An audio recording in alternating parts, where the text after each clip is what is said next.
Welcome to Because You Need to Know. I am Edwin K. Morse, President and Founder of Pioneer Knowledge Services. This series is your digital resource of valuable conversations with nonprofit and knowledge management enthusiasts from across industries and from around the globe.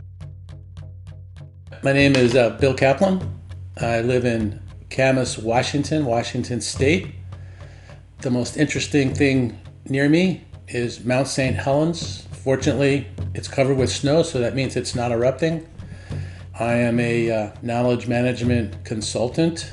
I've been in the business of knowledge management consulting going on 23 years. I retired from the Air Force in 1998 with 25 years of service to the country. It's been fun all 40-something of those years. I've had a great time. One of the things that I've been focused on over the last 6 to 9 months, and it's really based on my background in acquisition and program management, and it has to do with the idea of requirements and knowledge management. Knowledge management, requirements, evidence-based understanding, leveraging lessons learned. In most organizations, there is usually somebody that is leading the lessons learned or organizational development or, fill in the blank. In a community where you've got community-based policing efforts that are homegrown to a degree until you get to a state level or federal level. Knowledge management has practical application, I would say, across any specific discipline, subject matter area, thing that you would want to talk about. For example, we all know over the last year or two, social issues, economic issues, political issues have been at the forefront. And, remember back to defund the police and what does the right kind of a police force look like? We had the Equality Act, national energy policy, and if you're a political animal, then you're going to be on the left side or the right side or independent in the middle. If you look below that, and this is, clearly my own perspective, is that it's not going to be a left, a middle, or a right. Ideally, you're going to want to focus on what are the requirements. What outcomes do you want to have in a particular county or locale? And they're trying to decide, what does good policing look like? The question you ask me is, what outcome do we want from making changes in the police force? What value can we get from it? But how do we know what that is? Well, there are many different areas where people have done things well, and people have done things that turned out differently they planned. And the lessons learned there form a basis for having that conversation. How do you build requirements and who's responsible for that? Because you can't pin it on the politicians, right? Because the politicians are temporary sit-ins. That's a really good question. And I think it really goes to the heart of, who does this? How is it done? What are the why questions that have to be asked? 5 to 7 of them. It's going to take someone to step out in front and be a leader. In some places, you've got a community that isn't so polarized that they're willing to have, let's call it an independent perspective with no baggage in it, asking those questions. What outcome do we want? What value do we want? What evidence exists that we can bring into our conversation, collaboration? Can we reach out to those people that have done things successfully and included that? The idea of learning before, which is fundamental to evidence-based knowledge management and an understanding of how can I leverage what other people have done, and does it make sense in my situation? So what you're saying is that if you do the research and look at other models that work or could be at least tried, you can look at experimenting and see what works. Exactly. And I would add to that what we're talking about is behavior change. Right. Those people that have heard me speak, that have read my material, know that I believe that every knowledge management project effort is a change management effort at the same time, because the goal of knowledge management, at least the way I look at it, is really always about continuous performance improvement. Everything else tends to fall under that. But in order to engage and to sustain whatever level of investment, resources, people, effort, time that you put into it. If I can interject, because I'm tracking with you. So the change management piece is almost anti-bureaucratic. So if we're taking municipalities as a structure, we know how bureaucracies work. Changing a culture to adopt or adapt is the challenge. And that behavior modification, or I hate to use modification, but change towards requirements of a bigger pie, not somebody's little acre or somebody's pet project, but at least the largest community served. So let's go back to your model of the policing. So if you had local police beyond the Barney Fife domain, of Mount Pilot, but of a larger community base, say a county, and that county base is broken up into smaller pies because then you've got cities and towns and burgs and they all have their layers. Here again, who's leading the band? Who's leading the band? Because the only time you hear about policing is usually around election time, or if somebody's hand got caught in a cookie jar of some sort. Yeah, no, I don't know if there is a specific right answer. In some places, we live across the river in Clark County, which has Vancouver and Camas and a bunch of other cities. We live right across from Portland. Portland was one of the most beautiful cities, which is one of the reasons why we moved here, but it has gone downhill. You've got a non-responsive mayor. You've got a very left-leaning city council made up of city commissioners. The gun violence rate, I forget the numbers, it was just on the news the other day, but they're like, I think they're double or triple what they were the same time last year to 50, 60, or 70. There was a gun violence reduction team. In the midst of all of the Black Lives Matter and George Floyd, it was defund the police. One of the commissioners said, I want to be the chief of police. The downtown is boarded up. People aren't going downtown on top of all of the COVID issues. Now they're opening up. But now there's shootings in broad daylight. And so they never had that conversation. They're still so polarized. But now the pressure's coming from the businesses. The businesses are moving out of town. Restaurants aren't opening up. So there's a lot of pressure to begin to have that conversation. What does the evidence show? What are the metrics that are indicators of the challenges that we have? What can we learn from what other towns, cities, counties, organizations, the demographic areas, what have they done to come up with an answer to that question? And, it's not one size fits all. Well, it's just like knowledge management, right? It's not one size fits all. It's got to be customized to the people, the constituents. But what's consistent is coming to agreement, whether you're on the left, the right, or the middle, in what outcome you want. And while you may not agree on it, there is a collaboration, there is a collaborative culture that's necessary to say, okay, maybe the police won't do this function, somebody else will, but this is what we want to have happen from doing that. You can have that conversation. There are lessons learned out there that you can take advantage of. There's a lot of other. The big mystery piece of what you're saying is that you got to have engagement, you got to have conversations. That requires somebody to listen. And if you don't have a combined vision, it's just like leadership. If you don't have a combined vision of what the mission is or the outcome should be, it's going to be this all the time. The municipal structure wants to democratize their knowledge and build a knowledge ecosystem just like you would in an organization of any other size or purpose. The idea is to make that an accessible and trust-building culture that is not afraid to fail, not afraid to try, and try to change.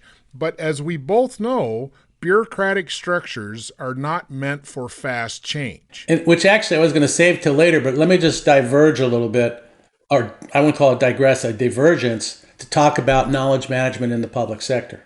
Okay. Here's the challenge, and I've seen this and I still believe this, and I can give you a couple of examples of why that doesn't work. Please. Why that's true. Number one, in the public sector, and based on the planning and budgeting process, It's not like in the private sector where you recognize there's a challenge, you decide you're going to budget for it, you go out and find a consultant if that's what you need. You bring the consultant in, you work with the consultant, you solve your challenge. You can do that in a relatively short period of time. Government, because the procurement rules, because of the planning and budgeting process, and I'm not necessarily taking exception, I mean, this is the way those things have to be done, although they can be done more effectively, but that's the way they do it. The point is that there isn't really long-term planning. Very often in the government, I can tell you from being a consultant to government and industry, but is that very often at the end of the government fiscal year, there's money that has to be spent. If you don't spend it, you don't have it to spend, it goes away, and it can impact, it used to impact what you would get the next year. And so there'd be some early adapter, somebody really smart who says, oh, I have a problem, I need the money, and they're high enough up in the food chain to be able to make the budgeting decision and the programmatic decision, and then you end up doing a knowledge management project. You do something very effective, but there's no follow-on money. And so all of the buzz, all of the progress that's made, it gets tossed out, or you get a change in leadership with a political appointee versus a career civil servant, and you end up with all of that money not only going nowhere, but problems, or what I'd say, what's the word I'm looking for? I want to say a detriment. Well, it perpetuates the problem. I mean, the problem never really gets a redress. Well, sports specifically, it loses the buzz. People lose the enthusiasm, and they go, oh, yeah, well, knowledge management doesn't work, whatever that knowledge management project was.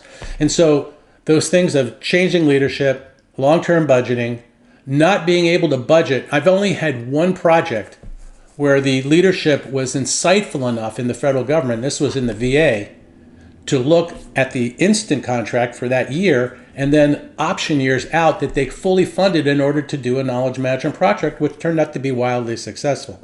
So it's very clear. They were very clear requirements. They knew what outcomes they wanted. They worked with the consulting team from the top down. They understood that it was a behavior change for the workforce led by the leadership, supported by the consultant. Those are the issues in the public sector. And to take that one step further. So let me just ask this. Does the public sector need to model a CTO, a CKO, and a COO? Should we start building business processes more inherent versus personalities in bureaucratic situations? If you're asking if the kinds of structure you see in the private sector would make sense in the public sector, the answer is yes. And I don't know if you recall, I don't even remember how many years ago it was, could have been 10 or 13. There were chief knowledge officers in federal agencies. And in fact, I can't remember the woman's name, but GSA had the first chief knowledge officer. And the focus was on some of the things that we're talking about. But you cannot find a chief knowledge officer in the federal government anymore. And the way I look at it is, in private sector, or in a private company, you have a profit motive, and you're motivated to stay competitive, or you're motivated to stay in existence, and you're going to do the things that you need to do in order to leverage your strategic assets. Well, people are a strategic asset, technology is a strategic asset, information is a strategic asset, and you have people accountable for that. CIOs, CTOs, CFOs, human capital officers, vice presidents of HR. You don't often have someone who is accountable for leveraging the knowledge of the organization. Right. And when I talk about knowledge, I'm talking about information, which means you have to be attached at the wrist and ankles to the CIO and the CTO, but also in being able to capture what is being learned. Being able to capture the know-how and the know-why of what you do, making sense out of that, distilling it, and characterizing it for reuse. That's your responsibility, to leverage that. Leverage knowledge as a strategic asset. And I forget the numbers, but many organizations, particularly in the service industry, don't produce products, they produce knowledge. Why would you not have someone accountable to leverage that? Well, in the federal government, there is no profit motive. Basic budgeting accountability, I'm talking about counting accountability, isn't necessarily on the front burner. Well, what lessons have we learned in the past? Did they ask the question? I don't know if they did or not, but I would want to know that government, Congress, Senate, leadership has asked the question, what outcome do we want from a 1.9 trillion, the American Rescue Plan? And I'll go out and state a position here is that there was a lot of stuff in there that had nothing to do with COVID. Now, why couldn't that have been taken up later? Could it have been done if it was focused totally on COVID? Could there have been a bipartisan approach to this? Was there evidence, were there lessons learned that could have been taken advantage of? And instead of waiting until now, could that have been done in September or October of last year? I mean, I don't know the answers to all these questions, but again, it comes back down to requirements, collaboration, asking the outcome questions, finding out what kind of evidence-based insight there is, and leveraging what other people have done that have turned out successfully and taking advantage of the understanding of the things that have not been done, that didn't turn out the way they were planned. Well, thanks for coming in today, Bill. It's been exciting. I'm sure we've got lots to talk about. We'll have you back again. But before you go, can you tell me what knowledge management is? Yeah, really good question. Very quickly, before you define knowledge management, I think you have to define what knowledge is.